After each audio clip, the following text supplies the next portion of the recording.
Hello, this is saxophonist Antonio Parker, and this is a conversation in jazz, where we are promoting jazz through telling the stories. Today, we are presenting part one of our two-part interview with the wonderful drummer, songwriter, and producer, Mr. Eddie Holman III. We ask you to like, comment, and subscribe to the channel. Hit the bell icon so we can let you know when we are posting another video or going live. We also ask you to donate to our Cash App in order to support the channel and help us to produce future videos. Our Cash App is $Jazzology101. That's $Jazzology101. Enjoy the video.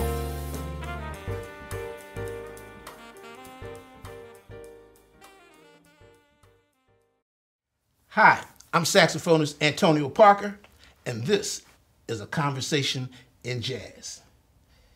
Our guest today has a compelling story. He is an accomplished drummer, songwriter, and producer. I met him at the Creative and Performing Arts High School, where we both attended high school. Please welcome my big brother and my homie, Mr. Eddie Holman III. What's happening, y'all? What's up, good brother? I'm good, man. How you doing, man? You still look like a baby, like back when Michael Jackson's Thriller album was out. Yeah. You know, you ain't got that glove, Jerry curl no more. No, the shag. Then you, oh boy. No, we both had a shag. I ain't have a shag. Yeah, you had the Q. You had the J. I had the Prince. Yeah. I had the Purple Rain. Yeah. We're going to talk about that, too.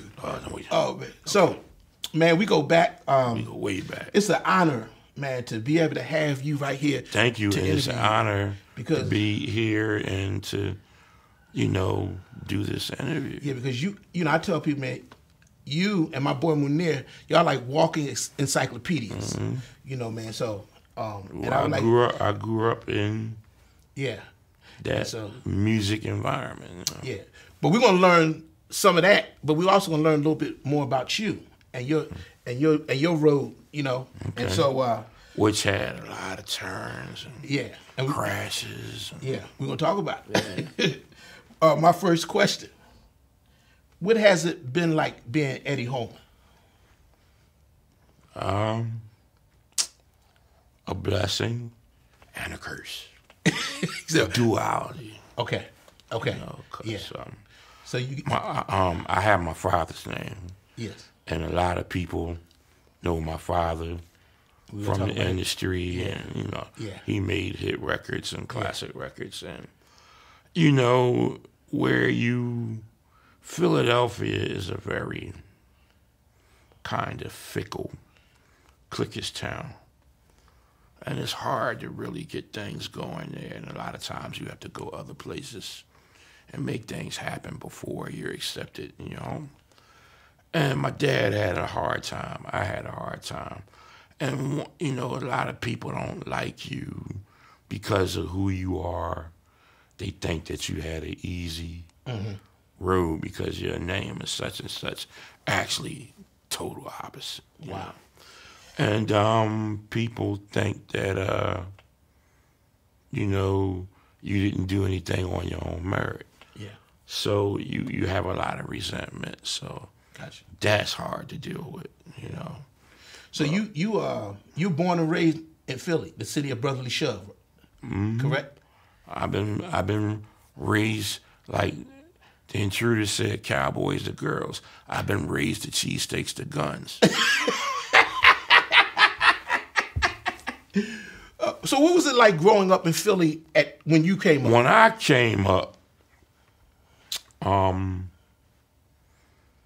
you had different sections of Philly. Different sections. And what part are you from? I grew up in what they call Mount Airy, Germantown-ish area. And I was also raised in West Oak Lane. Okay. Oak Lane. Okay. And there are different parts of Oak Lane. There's West Oak Lane. There's West Oak Lane, Ogontz area, and then you have an area of West Oak Lane called Somerville. Okay. Now, I stayed a lot in Somerville with my grandparents, like when my dad was on the road or something. And neighborhoods like Somerville, North Philly, West Philly had a sense of community. We had mom and pop stores. Black people owned their own corner stores, their own cleaners. You know, they had a community. And it was together, and they networked together because a lot of the old folks from down south were networking and coming to North Philly, West Philly, Oak Lane, and you know, for better jobs in the North, and getting rid, you know, getting away from the Jim Crow South. So there was community. So grandmom and aunt such and such looked out for all the kids. Like, let's say if my next door neighbors, children rather, mothers were working, we fed them. You know, if I got $1 or a quarter, I went to the store, we put all our money together and get a big giant bag of candy that would last a week. Yes, sir. And we didn't need no babysitters because we stayed on the block. We stayed with each other. And everybody watched everybody's kids until the neighbors came home. Wow. And that was our home. Yeah. You felt love. You felt love. If you did something wrong, you got your ass whooped by your mom, grandmom, uncle, dad, next door neighbor, Mr. Bob. We were accountable for our community, and that's what's missing. Wow. Yes, sir. You know, there was nothing, no molester and no drug bullshit going on because Big Bob down the corner was going to chop some heads. So that was cool. But division came, and that came in with more education, better jobs, more economics, more money. So I moved into a section called Mount Airy, like East Mount Airy, West Mount Airy. And originally that was a Jewish neighborhood, like all urban neighborhoods would back then because, you know, we moved to Mount Airy, and the more north you went, like Mount Airy, the lighter the tint of the skin got. Gotcha. And a lot of the lighter skinned black people thought that they were better than the black skinned people. Come on now. Right? They thought they were better. They thought they had more. They thought they were entitled to more. So when I got to Mount Airy, them kids didn't understand about taking $1 and going in for like 10 packs of 9-liters. They didn't know about buying a bunch of stuff and sharing. They didn't understand group economics. That's why Negroes are in the fucked up position that they're in now, because they don't understand group economics because they give their shit away. Come on. And it makes them feel like they better because they give their shit away. Wow. Dumb motherfuckers. So what kind of kid were you, man, coming up? What kind of I was a very conscious kid, a very aware kid. You couldn't bullshit me, and I was stubborn. I wasn't going for no bullshit. You a Taurus. Taurus. Yeah, you did. I ran my horns up your ass. If you come with the bullshit. Yeah. That's how I was. Yeah. And I was like that with everybody. Okay. You know what I mean? Did you have siblings? Yeah, I had brothers. Okay. I had 2 other brothers. Okay. And I was like that with my dad even. Really? You know, because my dad was an alpha male Gemini. And you know how Geminis, I'd be like, no, either or, motherfucker. So were you the oldest? Yes. Okay. I was the eldest and caught all the hell. We got that in common. Yeah. I was the oldest. Yes. I was the experiment kid. Gotcha. Like, man, if we make this guy right, all these other little motherfuckers will be okay. Now you mentioned your father. Eddie Holman. Now you're Eddie Holman III. Right. So is he Eddie Holman II? Yes. So now, for those who don't know, his father, he's the one to say, "Hey, they're lonely." And I caught a lot of rumbles. Lonely. My father said, "I bet your daddy faggot. He sang high like a girl." Yeah, Faggot I'm singing it down the octave. Yeah, but you know, I caught it, man. I caught it. Yeah. Now, was your father famous when you were coming up? Yeah. Because that song was a hit. Yeah. What was it like having a dad that was normal? Really? It was normal, man. Cause my pop didn't play into the industry and all the fake shit. Okay. You know, my pop was as real as can get. And my pop, I'm a lot like him because my father taught me not to believe what you hear. He said, believe what you see. Believe what they show you. Don't believe what they tell you. Believe what somebody shows you. And also, the most important critical rule in the world is to always critically think. Critically think? Wow, yeah. You got to critically think. You got to know how to analyze something. You got to know how to solve a problem. You got to know how to deal with situations and think and make things happen. Because if you don't, you're going to be a dead-ass MF. Wow. Is your father still singing? Yeah. Still traveling the world, man. He got to go to England this fall, man. He's all over the place. So would you say he had a successful career? Yes, he did. Wow. In spite of all of the adversity, man, he did great for himself. Okay. You know. Now, was your mom, was she musically inclined? Yeah. My mother was in the group, the 3 Degrees. When will I see you again, the 3 Degrees? Wow. But she left the group when she got pregnant with me. Wow. In '67. Oh, wow. So what about your siblings? Are they into music? My baby brother does it a little bit. But he's in law enforcement. And my youngest son, Eddie IV, does write songs and does beats.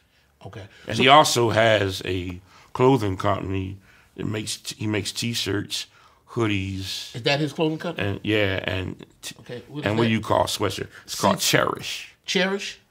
Cherish. This is his brand. Yeah, come on now. You know what I mean? Give him some love. You know. Now, let me ask you a question. Do you think you inherited some particular musical talents because your parents were musicians? Yes, I inherit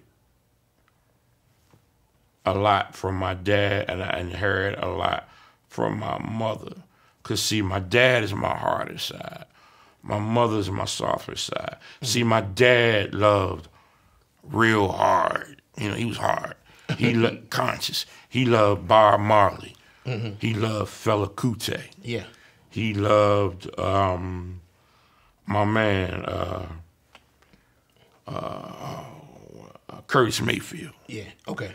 He loved Stevie and Marvin. He loved people that had shit to say. Yeah. Real shit. Yeah. And not bullshit. Yeah. You know. And he loved James Brown. Okay. He loved the funk. But you also inherited perfect pitch. Yeah. Because I must have got that from him. Because he never really read music. Okay. He could play piano. You know, the legendary Tom Bell taught him how to play piano because they lived blocks from each other. Okay. My dad lived at the bottom in West Philly. He lived at Belmont. Belmont and Girard. Tom Bell lived at Belmont and Girard. So Tom Bell was like the prodigy of Philadelphia because him and Andre Watts were like the competition piano players in the wide world. They were like the top cats around. Wow. So Tom taught my dad chord structure, and that's how my dad got into writing songs. Oh, wow. So I might have inherited the perfect pitch from that, because give me a sample. When my dad would go and record records, he had this real great classically trained Italian producer named Pete DeAngelis, who studied in Italy with all the classical greats. and that my father was signed to Paramount ABC Records. Okay. And the record company had asked him to do a rendition of the song from the soundtrack, Love Story, because that was really big at that time. And it has a very unique interval, ba-do-do-ba-ba, which is a minor 6. And my dad, I watched Pete dissect that whole melody and all the intervals to teach him the melody to the song. And he would tinkle the piano, bing, bing, bing, bing, bing. And my father, da-da-da-da-da. And I would repeat, da-da-da-da-da, and copy all the intervals. So that's how Pete DeAngelis indirectly trained my ear. Wow. So did you meet a lot of industry musicians as a result of your father? Yeah, I met all the session people. Really? So, all the session cats. Like? I knew all the MFSB guys. I knew Bernard Purdie and all the guys in New York at Atlantic that was making records. Wow. I knew the dudes in California, like the Wrecking Crew, that was making, anybody that made records, I met them. They would come to the house?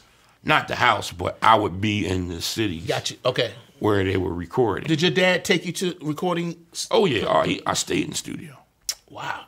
I stayed in the studio. At a young age, very young age? Man, Frank Virtue had a studio before Sigma Sound and all that got real big on Broad Street in North Philly, around not far from Broad and Columbia. And I would run around and touch stuff and knock stuff over. And, and he had a BB gun. He said, "I'm going to shoot you if you don't sit your ass down." Wow, man. So that's how that went. So let me ask you this. Did you ever feel that you had to walk in your dad's shadow? Because I know a lot. No. Okay. Because he was a performer. I didn't want to be a performer. I wanted to be behind the scenes. Okay. I wanted to be the person that make the music and make the records. Okay. And make the artists. But you was a performer. You were playing them drums like a performer. Oh, I was performing because, you know, I wanted to be Buddy Rich. Okay. I got you. Until I met his ass and sat down with him and said, "Fuck that." You met Buddy Rich? Yeah. You sat down with Buddy Rich? Yeah. Buddy Rich used to come to different music stores in Philly and give what we call drum clinics or seminars. Zildjian to send him out or Ludwig drums. I got to sit behind his drum set. Wow. You know what I mean? Buddy had the fastest left hand and right hand of anybody. Buddy could do a buzz roll or open double stroke roll so fast. Wow. Your eyes would blur. You know, because he was a prodigy. He had been performing since the age of 3 in Viveville. Wow. With his parents. So, you know, Buddy was just incredible. I heard he was a tough cat too. But man, I got tapes of Buddy on the tour bus with his band. Cause you saxophone players, y'all fucked up tonight. You do that shit again? I'll replace all you motherfuckers with a whole new. Matter of fact, I'll replace the whole fucking band with LA musicians. Try me. You cut that beard off. Nobody. I'll karate because he know he was a black belt. I'll beat your ass if you don't shave that beard. And he was really, he was cool though. He was really cool. Did you tell me that you got to see the Jackson 5? Yeah. You got, when they were the Jackson 5? Look, man, I saw the Jackson 5 when they were kids, man, at the Uptown in Philly. Wow. And I remember the day before, I went to the AMP on Old Guys Avenue with my grandma and bought the cereal and cut the record out of the cereal box and shit. Wow, they used to have the records in the cereal box? Yeah. Wow. Yeah, you know what I mean? And like, they were regular cool cats. They weren't timid. Michael wasn't. They was like hood. Really? Man, Jackson 5, man, you roll up on that, they whoop your ass. It wasn't punks. Yeah, no doubt. They were good people, man. And they mom, man, she was, because I had a buddy out of Baltimore here that used to be in a group called Little Beaver, Bobby Finch. And Bobby used to roll with them, like hang, tour. They would like, you know, live with them in their crib. And he and Tito were real tight, and Michael. And man, you know, Mom Katie would make them sandwiches and stuff. Yeah. I mean, Wow. She took care of them. Wow. Yeah, man. What was your first musical instrument? Bass. Bass? No wonder. Because I remember in high school you would put out the bass. But we know you as a drummer. What made you pick up drums? Well, I always wanted to be a drummer. But my parents couldn't, you know, at the time afford drums. So my Uncle Tony and my Uncle Roger was a bass player. He quit. Then my grandfather bought Tony drums and a bass. Tony didn't want to play neither because Tony was in the martial arts. So Tony gave me his amp and his bass. And I started playing bass. You taught yourself? Yeah, I taught myself how to play bass. Because you were playing it upside down or something? Yeah, I'm I'm right-handed and left-handed.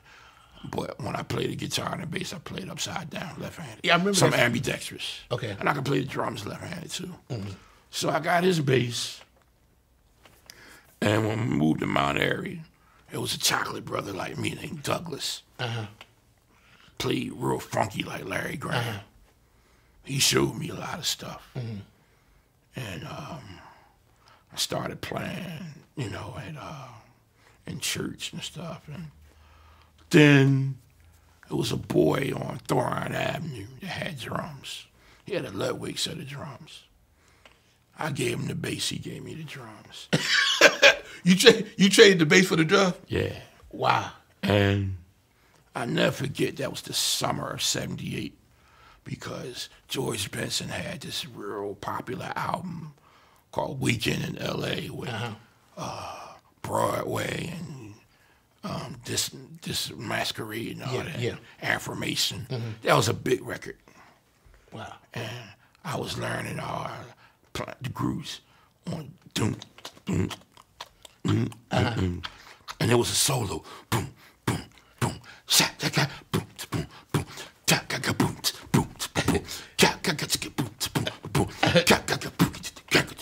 Yeah. You know, learn that solo. Yeah. I thought I was the shit. So I tore the drum set up trying to learn that beat. That drum set lasted me from the summer to that winter. That winter, I told my mom, I said, look, I want some drums for Christmas. So she said, me and my dad to see what we can do. So my dad, you know, was working. My mom had a big bake sale. She was baking all these rum cakes and shit, getting everybody drunk. Pecan pies, sweet potato pies, to get these drums.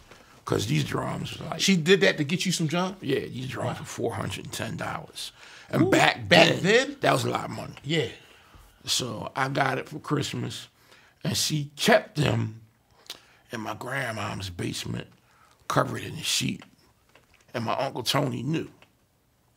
He almost spilled the beans. He would indirectly try to tell me without telling me. So I never forget.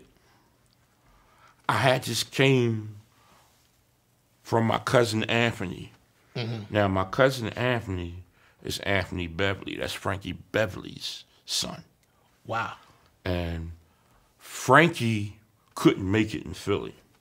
Frankie and the band... When you say he couldn't make it? In Philly. They weren't into him? No, Philly loved him, but far as the industry and record labels and stuff, he couldn't get nothing jumping. He had to leave? He had to leave. So he left. They took a school bus, like the kids get on, and drove cross country to Los Angeles. Wow. Drove to the beach. They lived on the beach for about 2 weeks.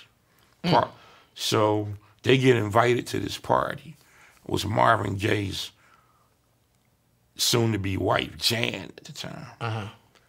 They go to the party. Jan likes him and says, Marvin, you got to check this dudes from Philly out. Frankie Beverly and Raw Soul. They weren't even made yet. So Marvin was like, wow. So Marvin took them to Capitol Records, and Capitol signed them. Wow. So Frankie said, why don't you produce one of your songs on us, a hit or something? And said, rule number 1, never give away a hit. You write your own shit. Yeah. You know, and the next thing you know, Happy Feelings. Yeah. The next thing you know, Before I Let Go. Joy and Pain. And I never forget that Christmas, Anthony came over and played my drums, and he had that Mays hand sign pendant on his neck, and Frankie gave everybody in the family. They lived on the beach 2 weeks, got a deal, and got their apartments and got on their feet. In a matter of 2 weeks of fucking leaving Philly. So follow your dreams and don't let nobody try to pigeonhole you and keep you somewhere you don't belong. Get the fuck out of there. Yes, sir. You know, like my Italian boys, fuck out of there. You know what I'm saying? Yeah. So that's what Frank, and it was Christmas Eve, man. My mom used to bake these banging ass cookies. It used to be walnuts, chocolate chips, and M&Ms. And shit was like crack. I was sitting in the living room eating them cookies, watching A Miracle on 34th Street. And all of a sudden the door opens and my dad is bringing these drums in and they going up the stairs in my bedroom, putting them in. And I'm like, having a seizure and shit. And I played my drums. And when I got my drums and played them, the first 3 songs I played on my drums was Parliament Funkadelic, Knee Deep. Knee Deep? Yeah. Ashford and Simpson, It Seems to Hang On. And Rod Stewart, Do You Think I'm Sexy? Wow. And I'm playing my drums with my earphones on, my stereo. Now, were you driving your parents crazy at the house? No, because I had taken lessons prior to that at like Settlement and in Philadelphia school system. So I had technique and discipline. So I wasn't just banging and doing it. Yeah. So I had some musicality to me. So you could play with dynamics. I played with dynamics. Yeah. And that was very important for me. Yeah. I was just ready to ask you, man, did you study music formally? So on and off. Okay. On and off. Now, you mentioned Settlement. I studied Settlement. I was in their percussion program. You know, I was taking drum lessons on Germantown Avenue. And then Like when you say drum lessons, you're talking about the drum set? Drum set and Okay. percussion, timpani. Were you on the were you at the Settlement in South South Philly? But I was You went on Queen Street? You went to that one? Queen. I went to Queen Street. Wow. 'Cause I studied. That's where I studied. I studied with Mr. Zolman. Okay. But I was also in Better Break, which was their summer program. And was either in Central or Girls High. Yeah. So I used to go there, and we would take percussion ensemble, drum lessons, concert band, orchestra, and jazz band. We would take theory and harmony and listening and analysis. And that was an all-day, 8 to 3:30 program. Wow. And we had lunch break, come back.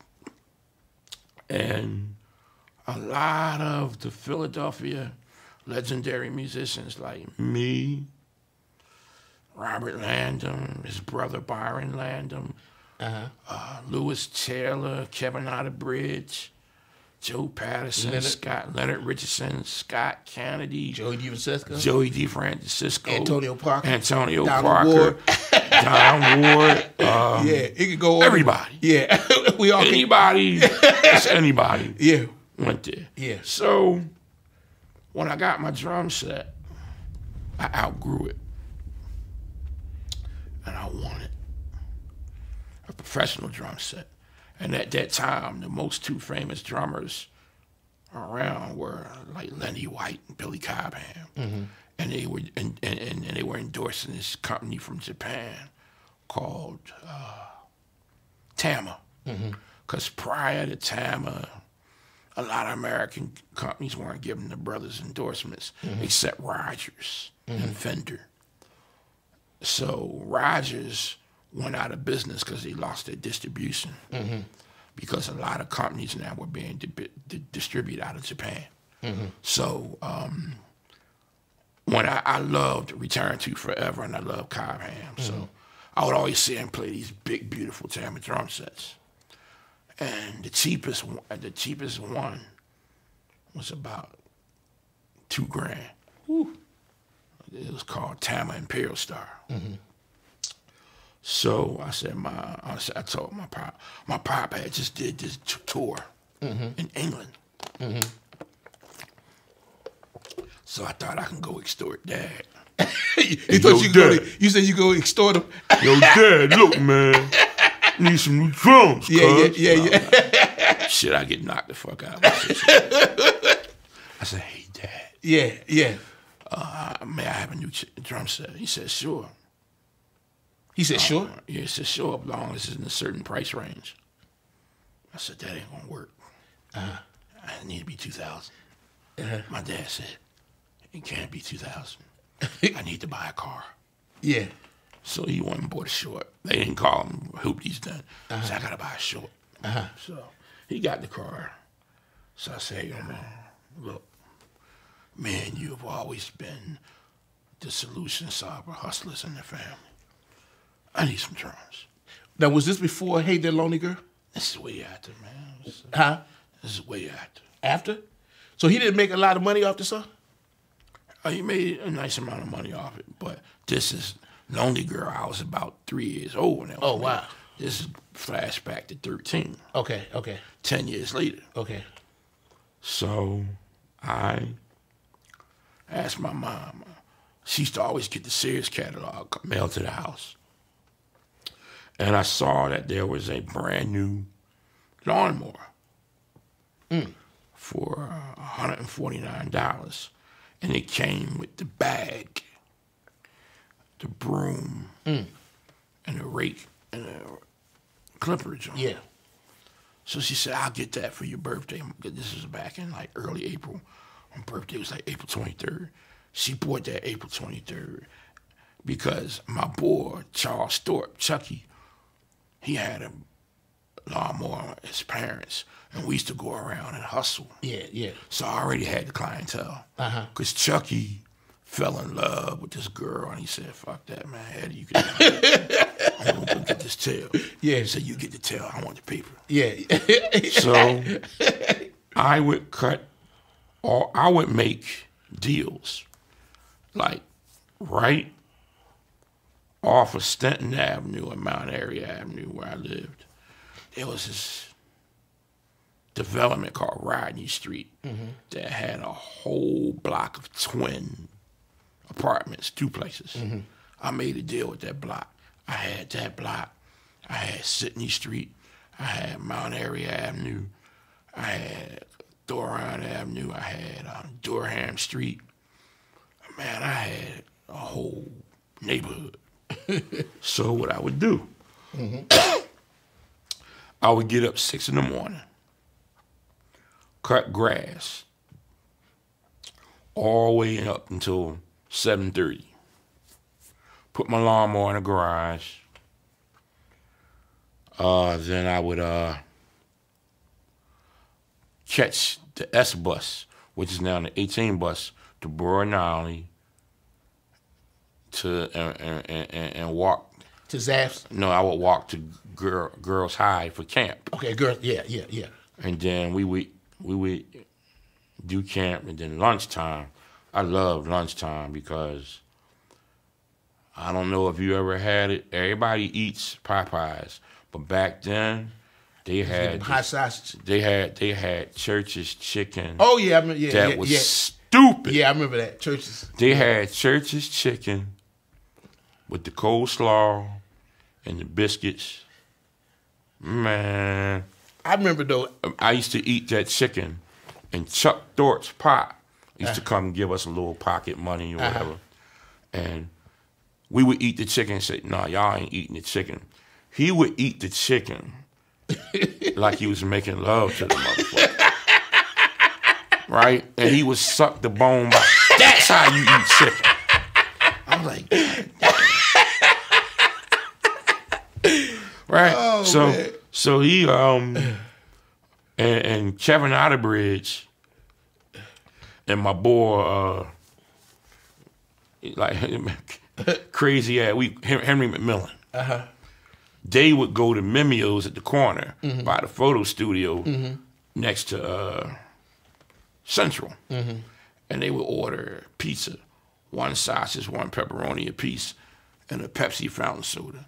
Me, I used to like get that Orange Crush. Yeah. You know what I mean? But, I remember when I was at the camp, 'cause that Better Break turned into the Settlement Summer Camp. Right. Man, on last time I go, they used to have the little stand on the corner. I get one of them hot sausages, man, with cheese, cheese and chili, and with them the peppers, raw onion, boy, onions and them caramelized peppers. Man, I used to tear that And thing so, up. you know who used to eat that a lot like that? They used to give clinics at Temple. When I used to go to Temple Music College for clinics. And Pieces of a Dream used to always be down there at the clinics. And the drummer, Curtis Harmon, he always get 2 sausages. Pepsi. He'd be there, bro, and Susquehanna. Is it good to you, Kurt? And I used to watch them rehearse. They rehearsed in my neighborhood. That's how they came up with Pieces of a Dream? Yeah, that's how they came up with that record, Mount Airy Groove. How did that happen? Well, they lived in Mount Airy. And they used to rehearse on a corner of Wadsworth and Michener. It's a nice corner house. And a real famous piano player lived there, James Lloyd's teacher, and he taught everybody. His name was Mr. Gerald Price. He taught me. And when I would walk up the avenue, Wadsworth Avenue, to get my mom some Crisco or chicken from the butcher market, I used to hear them rehearse. And I was like, I would knock on the door. Cedric Napoleon, the bass player, would let me in, who I wound up playing with years later. And I would sit there and watch them rehearse their records. And the drummer, Curtis Harmon, Danny Harmon, his grandfather was the dean of music at Temple. Wow. And piano player. And his father was a great vibes player. Okay. Danny Harmon played vibes. And he played with the group sometime. And he was also the group's manager. Okay. So when they were getting things together, people like Tony Williams, the saxophonist, would be there. Eddie Green, the pianist, would be there. All the older jazz cats would be there, showing them, giving them pointers. Yeah. One time I went over there, and Ramsey Lewis is over there when he was in town. Wow. And they did one of Ramsey Lewis's songs and dedicated a song to him on that Mount Airy Groove album. So I would watch them get ready for their shows, like if they was playing at the Academy or they was playing at the Dell. They would let me, in on hang. So, I got to be cool with them. And when they went on break, I would stop by the pizza joint, Wadsworth Pizzeria, and we would eat pizza and talk smack. You know what I mean? And when I had my lawn route, I started doing the Enquirer and Daily News.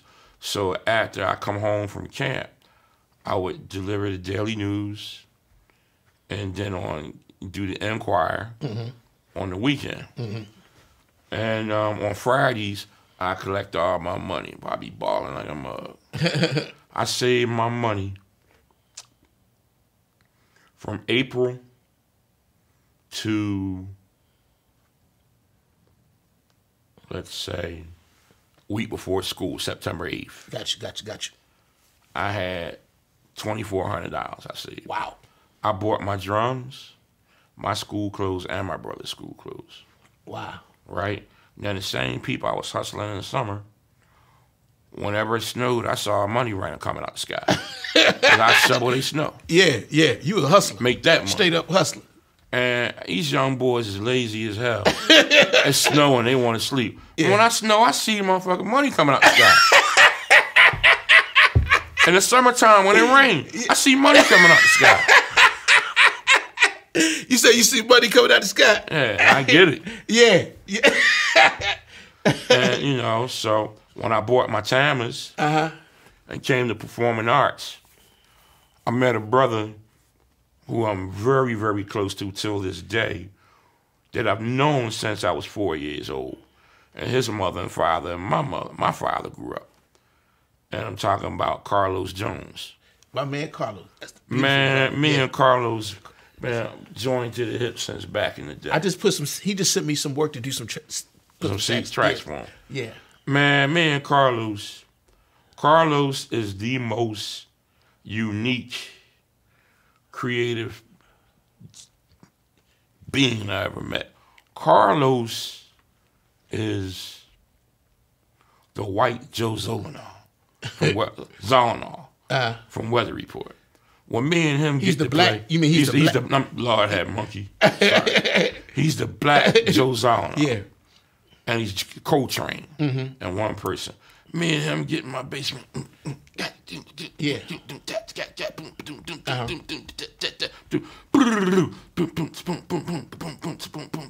We play all them odd timings. And I was the most free, loosest player. Because I used to go with another cat that influenced me like that. That is the most unique, original drummer I ever heard. Who's that? Cornell Rochester. Wow. Cornell Rochester, man, would play unbelievably. He got his start with Odine Pope.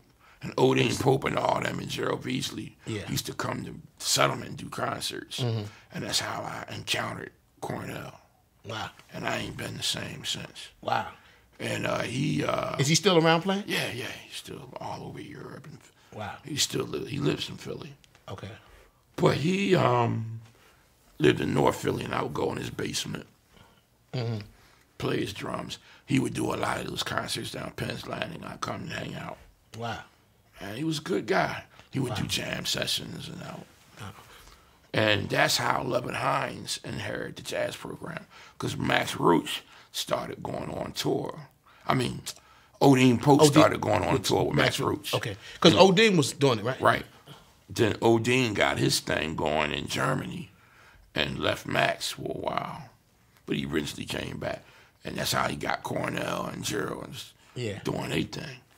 And when I got my drums, me, Carlos, a boy in West Philly on, what's that street? Hoop Street. And another Hoop Street? Yeah. Man, I live right there. I live right down the street from Hoop Street. Ogden Street, Hoop Street. Yeah, man, that's my neighborhood, man. Well, 48th and Hoops. Dude, I'm 48 in Parish. That's right there. Well, 48th and Hoops. I might know this cat. You know him. We went to school with him. Who's it? Paul Eton, PM. Prince. Yeah. Yeah. I didn't know he was from Hoop Street. Yeah, he lived on the corner. Get out of here, man. He lived on the right side on the corner up the street. Oh, man, that's crazy. Tuffy lived across the street. He played bass. Yeah. Paul played guitar. Kenny. I used to have to fight them dudes at Hoop Street. I didn't have to fight none of them. Yeah. But Kenny, I think it's Williams, was our singer. Carlos was our keyboard player. And the band was called Fresh. Then it turned into PM and the New Breed. Wow. We did all the block parties and shit. Dang, that's, All the Undone Day Festivals. Man, we used to turn them Undone Day Festivals out. Dang, that's crazy. We man, I'm going to tell you, the biggest thrill in my life. And Kenny left, and we got this guy named Jeff Talley on the same. We did the Undone Day Festival. And Paul Eton Pop was our manager. We did the Undone Day Festival with all the African drum groups and stuff. So when we played, Phyllis Hyman and Norman Connors and Gene Corn came to the front stage. Okay. We did all the songs that was happening at that time. When I said boom, tat, boom, tat. Man, the crowd went, ah. Wow. We was doing Billie Jean. Oh, Michael wow. Jackson. They went ape shit. We slammed that crowd so hard. Phyllis Hyman, Norman Connors, and Gene Carn were like this. Wow. Like they were starstruck. Yeah. She was in awe of... Wow. Phyllis Hyman was in awe of Jeff. And Jeff was intimidated because Jeff was short. Just Phyllis like 6'3". Yeah. Jeff's like 5'4", like Prince. And then Norman was like, man, you a bad drummer, man. You remind me of my age when I was going to Juilliard. Wow. So I'm ready to go to Berkeley. Yeah. And, man, that was the high of my life, man, the crowd. They followed us around like everybody, like we were celebrities. So let me ask you, did music come easy for you? Yeah, pretty much. Really? Yeah. But that day, at the Dundee Festival, Mr. PM celebrated, man. He went and bought a bottle of sparkle wine and took us to the McDonald's and 30th Street Station. Wow. Man, we got like 2 quarter pounders and 3 French fries a piece. And and all the nuggets we wanted and shit, man. We had a good time, man. So let's go back before we go. I met you at CAPA, Creative and Performing Arts. That's where I met you. And I remember, man, you had the Jerry curl, and you would go down the hall beating on the wall. You always had sticks in your pocket. Yes, sir. And you. What made you choose CAPA, Creative and Performing Arts, in Philadelphia? At the time, Pieces of a Dream was going there. Okay. Had I known they was going to go to King, I would have went to King. Okay. Because King was my neighborhood school. And this was on South Street, right? Broad and South? Broad and Walnut. Broad and Walnut. My fault. Broad and Walnut, yeah. That big building. And I went there because I wanted to get out of the neighborhood, and I like that center city scene. Yeah. More like being an adult and having independence. So that's another reason why I wanted to go there. And I dug that it was a big, giant, high-rise building and not a school. Yeah. So it had another vibe. You were sophisticated when you went there. Lunch break was smoke break. Wow. So at CAPA, what was that experience like for you? What was CAPA? CAPA was like a very important one. Uh-huh. I met 3 people that were instrumental in my whole total development. Okay, who's those? And that was my English teacher, Miss Silva. Miss Silva. I know Miss Silva, yep. Robert Joel, my music teacher. Mr. Joel, yep. And the other music teacher, Mr. Walker. Okay, I don't remember him. Mr. Walker left by the time you came through. But Mr. Walker taught theory. But what Walker and Joel taught me the most is how to listen, how to hear chord sequences, and how to hear melodic combinations and phrases. Mr. Joel taught me the most important lesson that kept me employed as a musician and drummer is everything is not about you. Wow. Listen, everything is not about you. Everything is not about you. Listen to everything that you can and fit in the puzzle and make the phrase, a statement, the most powerful. And I had a buddy of mine that took me in the studio overhead, Victor Bailey from Weatherport, his father, Mars Bailey. KISSS, keep it simple, stupid. Yeah. Less is more. Yes, sir. Less is more powerful. The loudest person in the room is the weakest. The quietest is the most strong motherfucker. Yeah. So that's what I learned from them guys. And I took that into every session or every music prospect and always was able to work. Wow. Now, CAPA was like, remember with Fame? Fame. Yeah. So you had all these different, you know, that was the first time I was just around so many arts people. I call it school of the eccentric motherfuckers. Now, did you know Christian McBride before you went to CAPA? Mm-hmm. So how'd you meet Christian? Well, I knew Christian's father. Okay. Christian's what's Leaf Smith. Yeah. Who, man,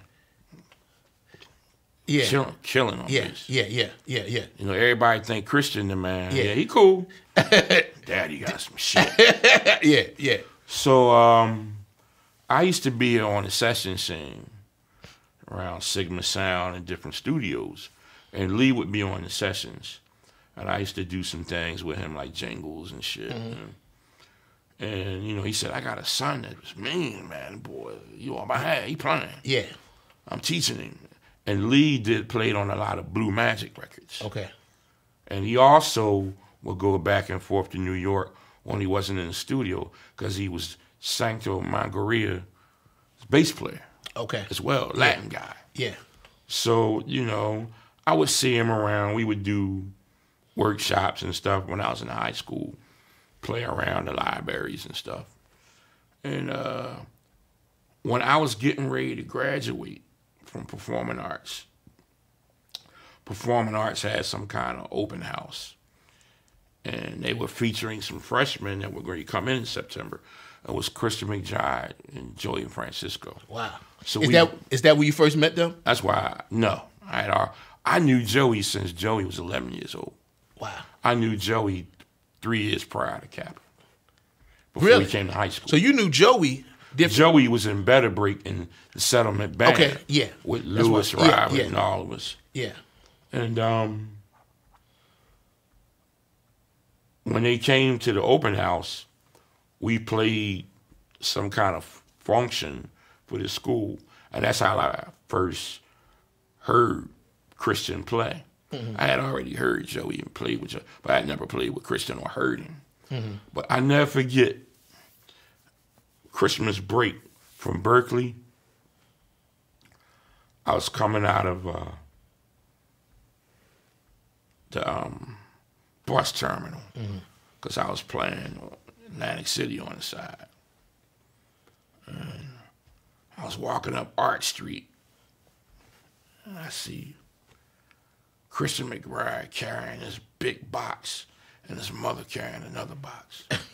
Eddie, hugging me, man. Open the box. It was his first white Fender Jazz Yeah, bass. I remember that joke. First white Fender bass. And his mother had the amp. Wow. And they were walking to the L to go home. I said, Miss McBride, you want me Miss Karen, you want me to carry this amp? She said, nah, baby, I got it. I'm cool. And that was his first bass. And it's been history since. Wow. So you were like a mentor. Were you like a mentor to Chris? Did you A little bit, because he would call me every night. Man, what to listen to, what drummers, what bit. And I gave him my record collection that I still ain't got back yet. Oh, you would give I would give him records. Okay, wow. Yeah. So were you a record collector? Big time. Wow. Big time. Yeah. I had all my grandparents' jazz records. Wow. So now, were you trying to be a chicken or ding ding ding ding dig dig? I was trying to be a ching to ching to ching. So I do the swing, swing, swing, and the boop, boop again, and the ding, ding, ding, ding. See what I'm saying? I hear that, man. That's I was about economics. Yeah. Wow. That's funny. My dad said. So during high school, you were gigging. You were gigging. Yeah, big time. Look, when I was in high school, I was gigging with legends. Who you like? I knew I was gigging with R&B legends, but I didn't know I was gigging with the jazz legends. Who? Like, name some. Well, I started out with my dad.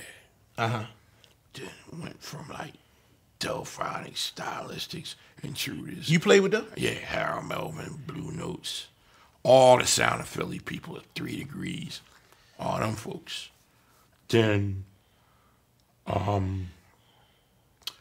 there used to be a theater called the Uptown. And they had a big band there that played for everybody that came to town. And the gentleman, God bless his soul, he just passed away. Who's this? Sam Reed. Okay. He was that band director. Everybody around the world knows this man. So, him, Odin Pope, Boosie Barnes. Boosie. Another legendary. We just lost Boosie. Yeah. They were the horn section at the Uptown. And we lost a great bass player, Nate Murray, from West Philly. Died the day after Sound.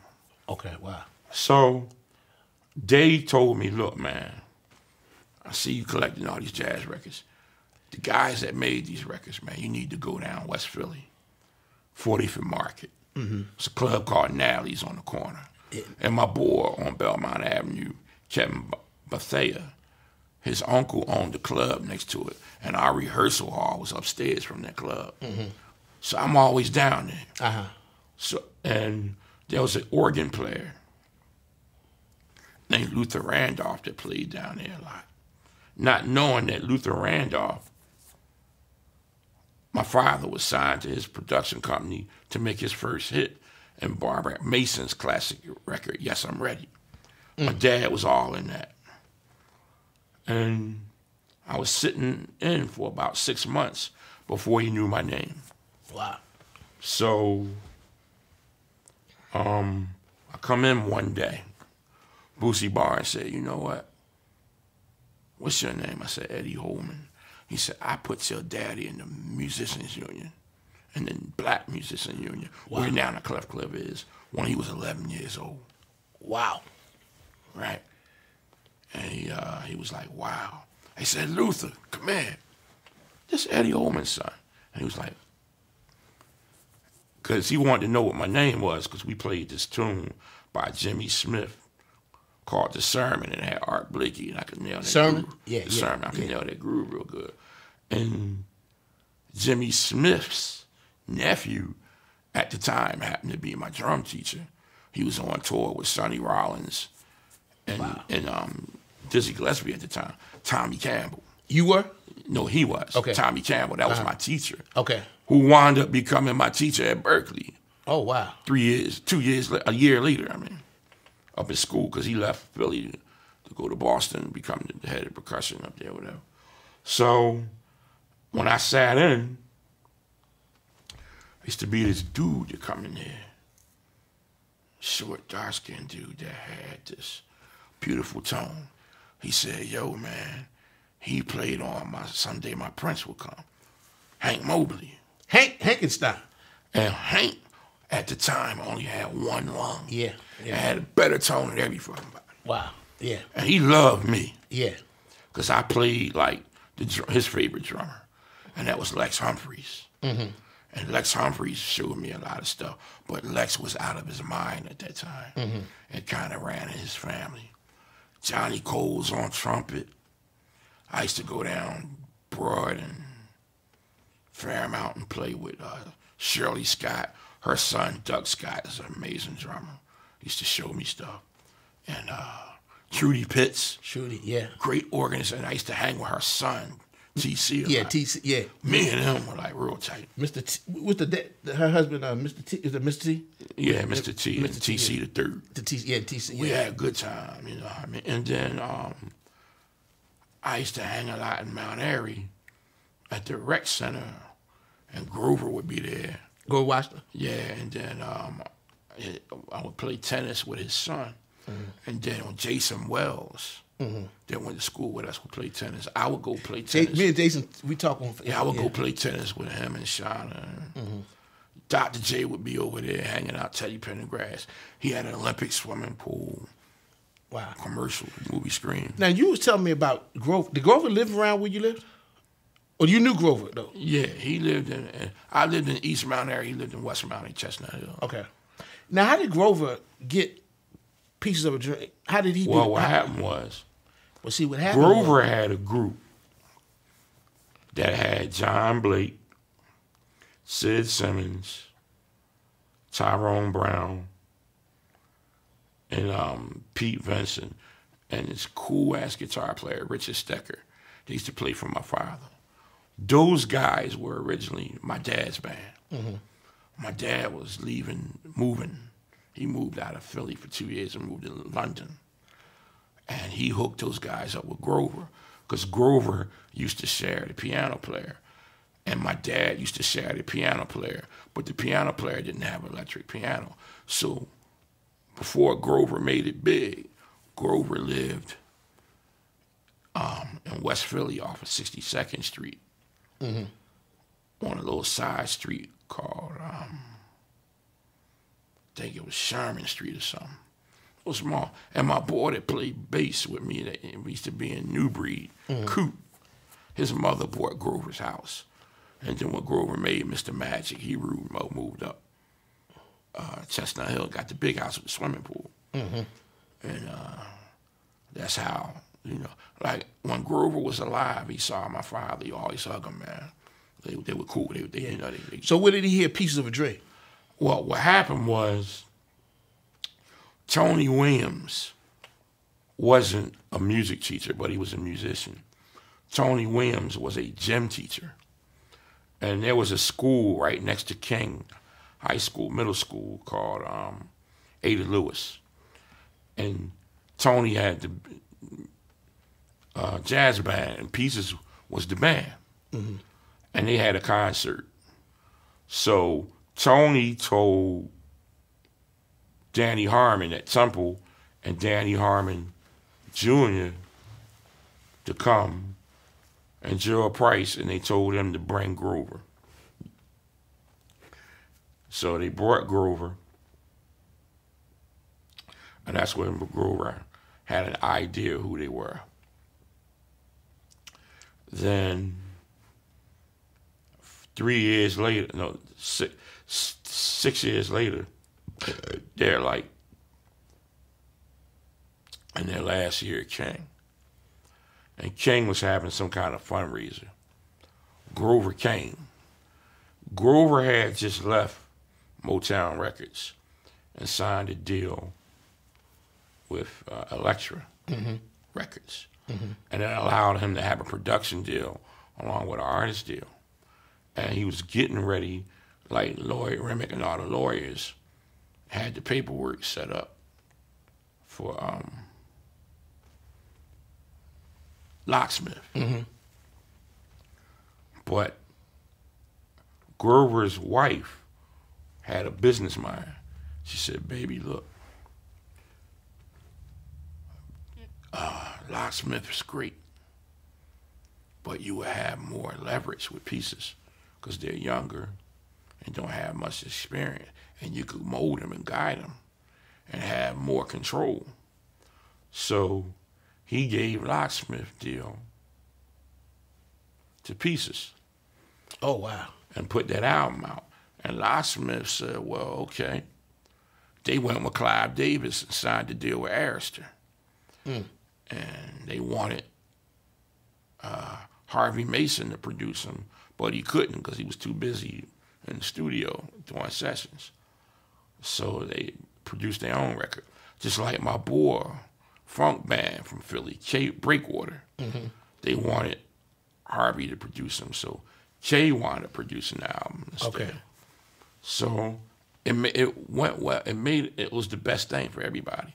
Pieces got out there, Locksmith got out there, and you know, Pieces till this day is like, if not the highest, one of the highest smooth jazz groups paid. Yeah. Wow. They get paid.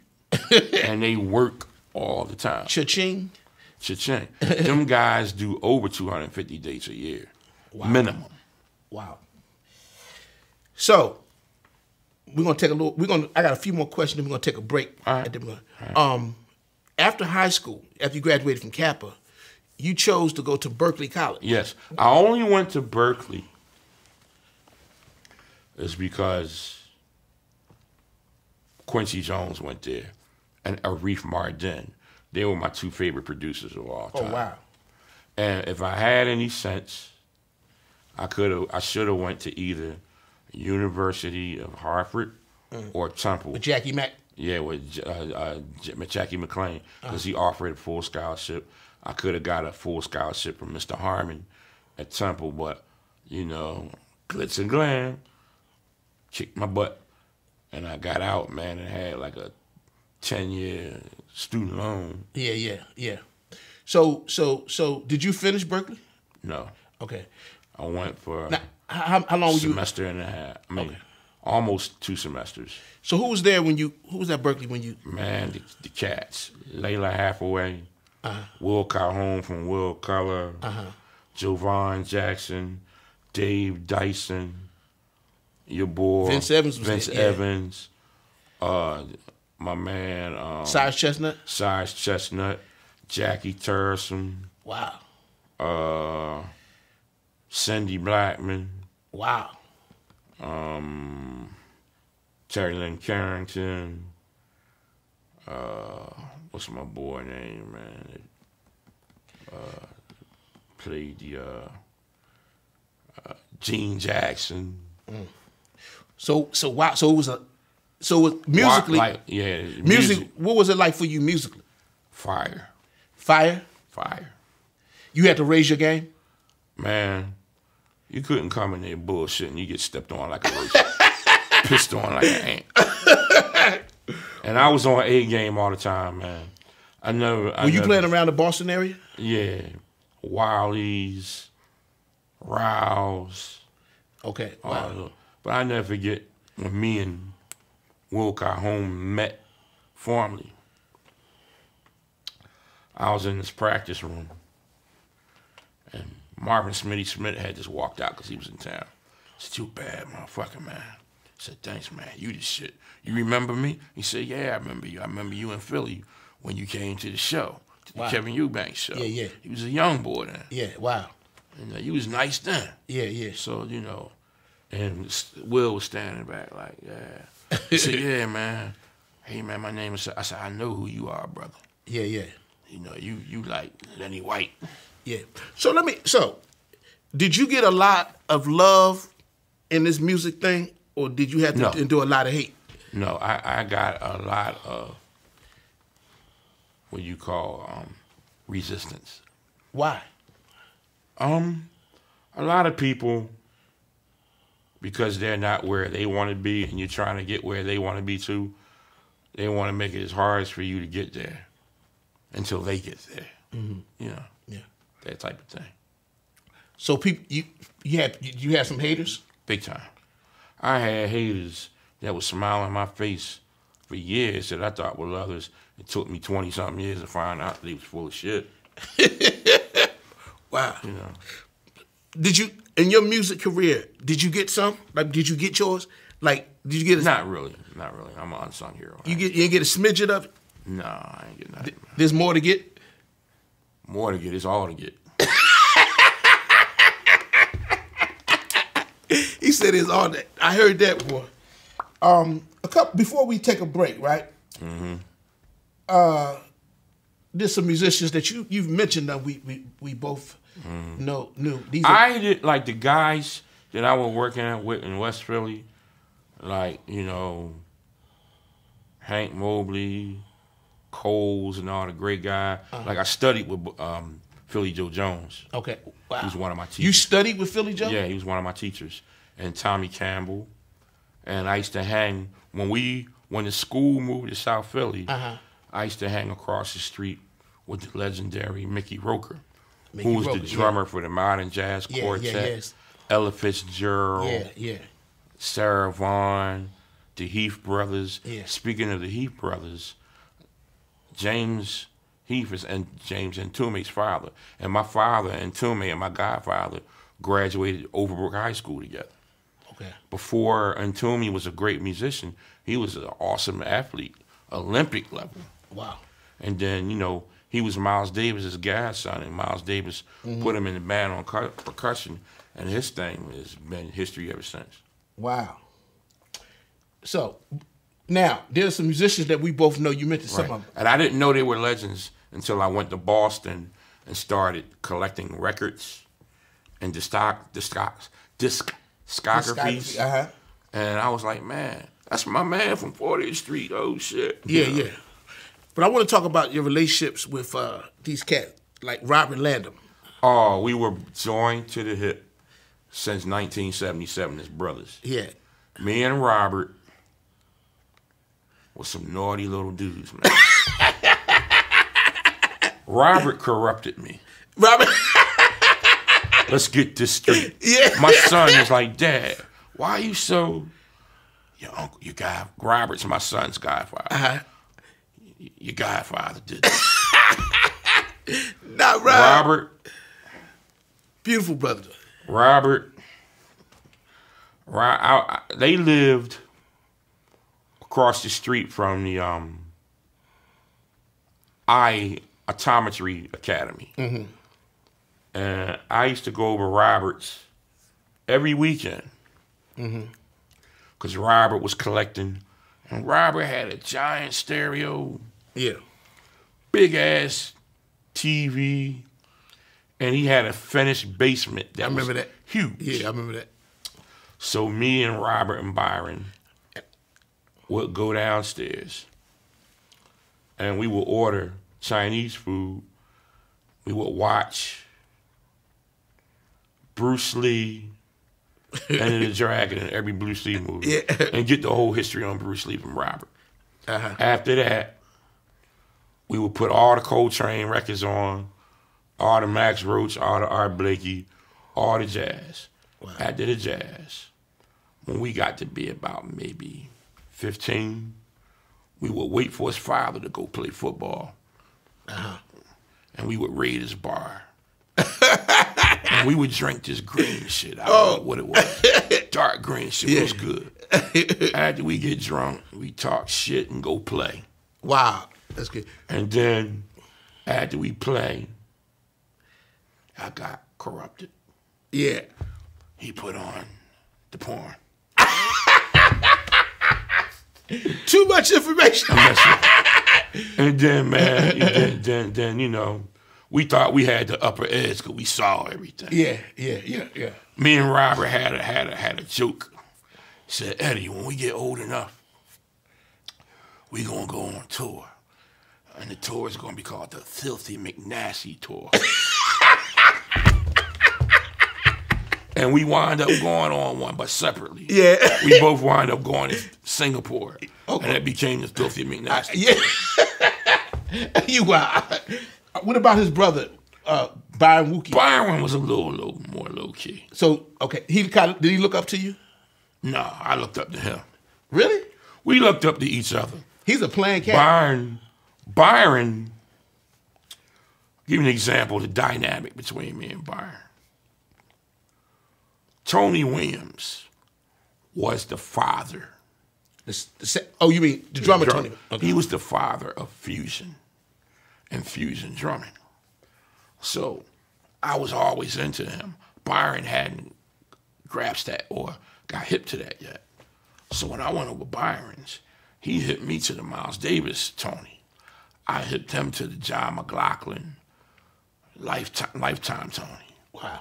So he dug me for all the technical Cobham Tony shit, and I dug him for that Spank-a-Lang shit. Wow. Because nobody could fuck with him in that genre. Yeah, no doubt. And in our age group, or any age group at that time. What about brother Kevin Otterbridge? Kevin Otterbridge actually was the big brother of us all, because that's who Byron looked up to. Byron got his Spank-a-Lang from Otterbridge. Oh, wow. Now, I could have got it from Outerbridge, but because we were closer in age, my pride said, fuck that. And I eventually told him years ago, and he knew. And we love each other like brother. I talk to Kevin Outerbridge every day. Wow. Yeah, he's beautiful. Like, I've been sick for the last 13 years. Kevin Outerbridge has called me every day since the day. Every time I'm in the hospital, yo, bro, you need anything? Wow. Beautiful, man. Yeah, that's love. Real friend. Yeah, yes, sir. And that's my man. Yeah. But he was Byron's idol. And me and Byron was each other's idol. And Kevin was my idol, too. I ain't gonna bullshit you. That was my man. What about Lewis Taylor?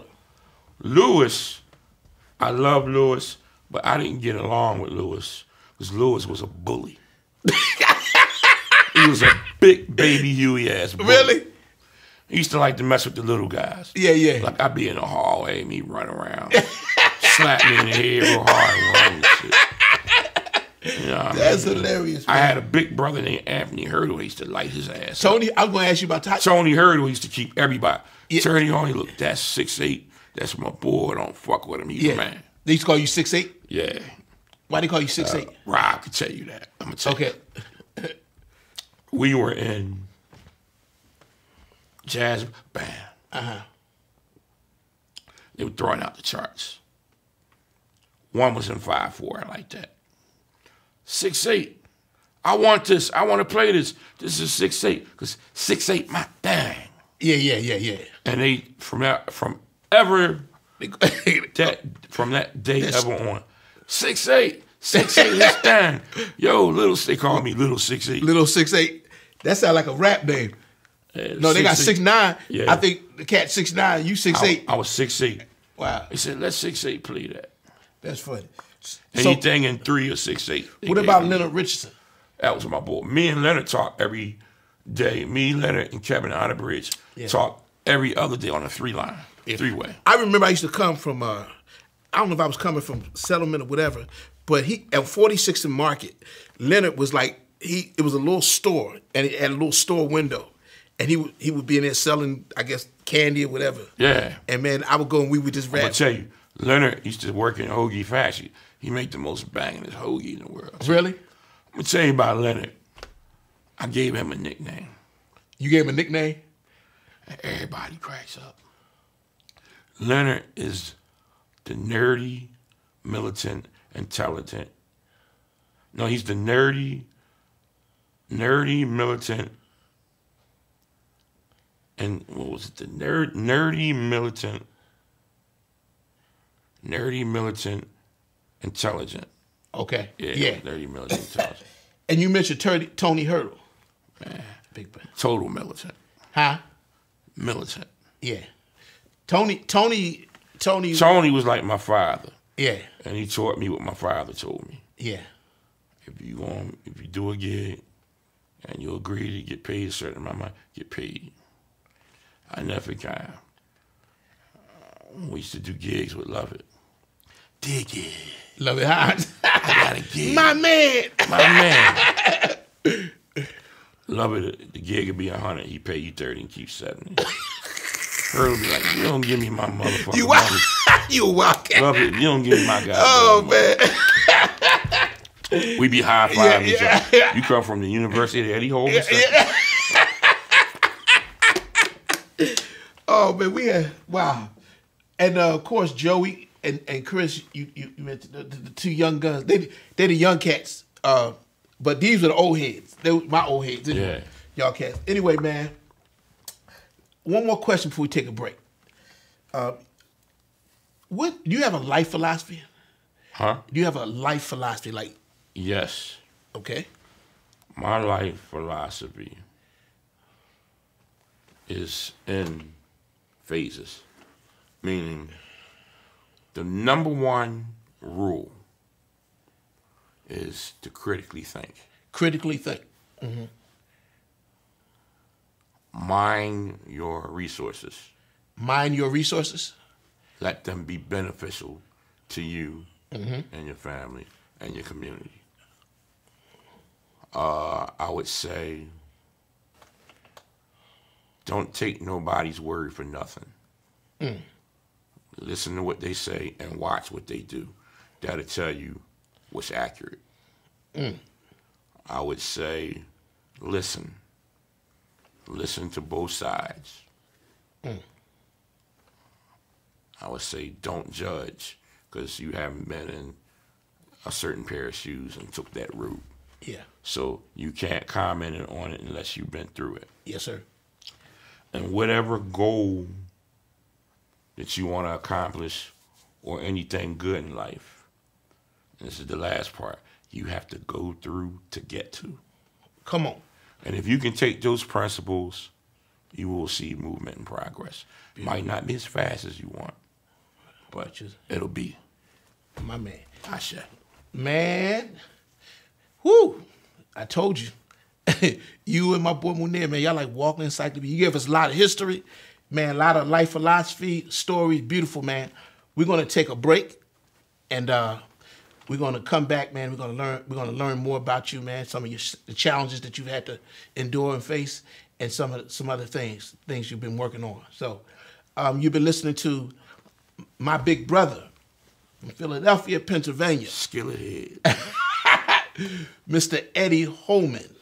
This is A Conversation in Jazz, and we'll be right back.